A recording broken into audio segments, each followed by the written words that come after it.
if I had been recording, then I wouldn't have to repeat myself, and I don't know that I would have to say anything that I said before the last 4 minutes. Let me see. Let me back up. Yeah, we're going to have some Zoom meetings where you can get together with some of the other persons who are traveling, have some conversation and some dialogue, understand more about this notion of traveling. I shared a story where the first time when I was in Senegal years ago, we were leaving a place called Gorée Island where they kept this, they were holding the slaves years ago. And we got off the boat and we were thronged by all these children. They were like, "Oh, wonderful, great to see you, brother, brother." They were hugging on us and such. And then when I got back to the hotel, $500 was missing from my pocket. It was gone. So it taught me a lesson, and I'd read about stuff or heard about stuff like that because I thought I did my research, but it got me. They got me good. Okay. So I'm just saying that there are all kinds of situations where it's just like here. It's just like here. If you go to the bad, if you did, something can happen to you. All right, the same thing over there and any place else. So there'll be some times where you'll be invited to some Zoom sessions. We will have further updates on things relative to what I call trip insulation, trying to whatever our best safety practices will be, COVID safety and physical safety as well. You will have your own room, okay? The document that I sent you is an outlining of the accommodations that have been secured already. Okay. I usually try to travel Airbnb. I know hotels, but I feel I've just learned to travel Airbnb, and that's just what I do for 80% of the things that I do. I try to get the best that I can find and afford, I've had some successes, and it's been a few things where I'm like, I don't know if I like this, but I deal with it, or I get another place. You know what I'm saying? But for the most part, I've been very pleased. There are those videos that are on YouTube from the past 2019 trip that you can look at. And briefly, I think I want to just restate how, for me, it's so important and significant that you're traveling. As an African-American man, going back to your ancestral homeland, being so recently freed and exonerated from what is basically reflective of 400 plus years of an American slave system. It's not lost on me the significance of you making this journey back home. I remember when we first went over, and it was the Reverend Jesse Jackson. He stood up on the plane and he said, "Our foreparents were brought over here in chains, and we going back in planes." You know? Yeah. And I was like, man, he's right. Yeah. That's heavy. Yeah, it's heavy. We came in the belly of ships, and it's just very significant that you're traveling back as a free, exonerated Black African-American man back to your ancestral homeland from, again, what is reflective of over 400 years of American slavery by various names. Yeah, definitely agreed. Agreed, for sure. And I'm sure that there will be some weight that you may feel in trying to maybe uphold some of that, what that means, because there are already brothers in Notes of the Village who are talking about you going, "Oh my goodness, he going."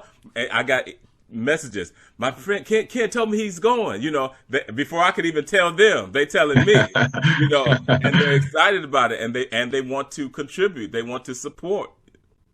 You're going, Nice. One of the brothers was like, "I want to support that. Let me know what the deadline is." And I'm like, wow, I've not even made an ask, and it's just amazing that you go on their behalf. There are some, as you well know, who will never make that journey except in their minds Right. and through maybe the spirit of other people. And I you mean, represent. it's for me that that old saying that you never really know, how many people care for you.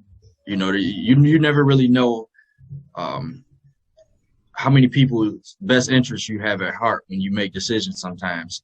And I've come to realize I've been home 4 weeks. Yesterday made 4 weeks, and you don't realize how many people's lives that you touch or you connect with, or that unknowingly you affect. And for me, every day is a new learning experience. Um, uh, Unknowingly, I've reached people that I could have never imagined. I'm constantly speaking up for people that are still in the belly of the beast, and I unknowingly am affecting them in ways that I couldn't have asked for. So I know that, and I've told this to my attorneys recently. I get the people tend to praise you when you're from the inner city and you can speak well. For me, this is natural. This is where I come from. I'm the guy that can sit at the boardroom and have a full conversation, and I can go stand on the street corner and fit in both arenas. So, for me, again, as I said to the attorneys from the Innocence Project, when I speak, I try to make sure my words are measured, because I don't just speak for me. I represent a whole bunch of people that I don't even realize I represent sometimes. And that includes the Innocence Project. That includes innocent guys. That includes prisoners from all over the country that don't even know me, but having this opportunity and having this platform to be able to give voice to those that are trying to get where I am is important to me. So to be able to take this trip and be a part of something that I couldn't imagine was possible 6 weeks ago. This is an opportunity that came to me that fell into my lap, that I mean, you got in contact with me through some other people. So, the fact that you were that committed to reaching me, kind of, it touched me in a way that, the offer itself was amazing, and I wasn't turning it down.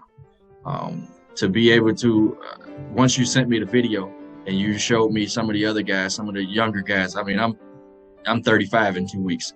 So to see some of these younger guys that are going and have no idea the path that I traveled to get here, and to have this opportunity was important to me.